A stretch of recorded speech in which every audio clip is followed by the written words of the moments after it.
सूर्यदेवଙ୍କ उपासना पाई रविवार ही उत्कृष्ट दिन अटे। सूर्य देवता को प्रत्यक्ष देवता भाव में गणा जाए। से ग्रह मानकर राजा अटंती। एथिपाई जो व्यक्तिंकर आत्मविश्वास दुर्बल सेमानंकु सूर्य पूजा करिवार परामर्श दिया जाइଥାଏ।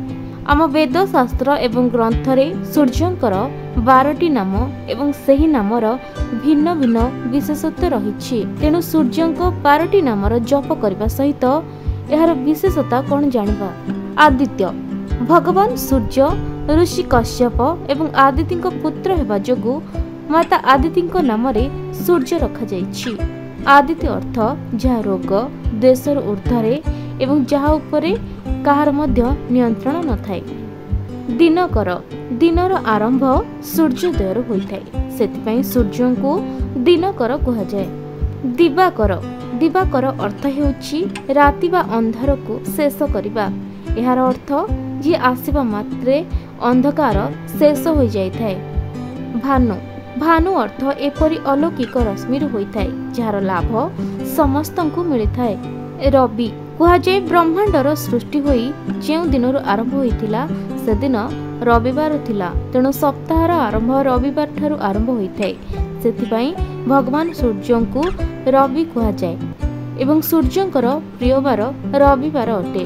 प्रभाकर प्रभार अर्थ प्राप्त काल एवं एही समय सूर्य संसार रे विद्यमान होइथांती। तेणु सूर्य को प्रभाकर कहा जाए।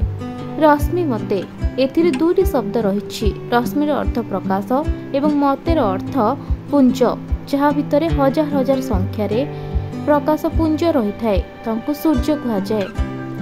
भुवनेश्वर एहार अर्थ पृथ्वी रे राज करुथिबा। पृथ्वी मध्य एक ग्रह एथिपाई सूर्य को भुवनेश्वर कहा जाए। सविता सवितार अर्थ उत्पन्न करुथिबा। भगवान सूर्य सबुबले निज संस्कार को आलोकित करुथिबारु सविता मध्य कहा जाए। सूर्य सूर्यर अर्थ होइଥାଏ भ्रमण करुथिबा। भगवान सूर्य सबुबले निज संसार भ्रमण करिथांती। तेणु तांकर नाम सूर्य। सप्तशती भगवान सूर्य 7टी घोड़ार रथ चढ़ती। तेणु तांकर नाम सप्तशती। आदिदेव वेद अनुसारे ब्रह्मांडर आरंभ चैत्र मास शुक्ल पक्ष रविवार हेबा कारणरू तांकर नाम आदिदेव अटे।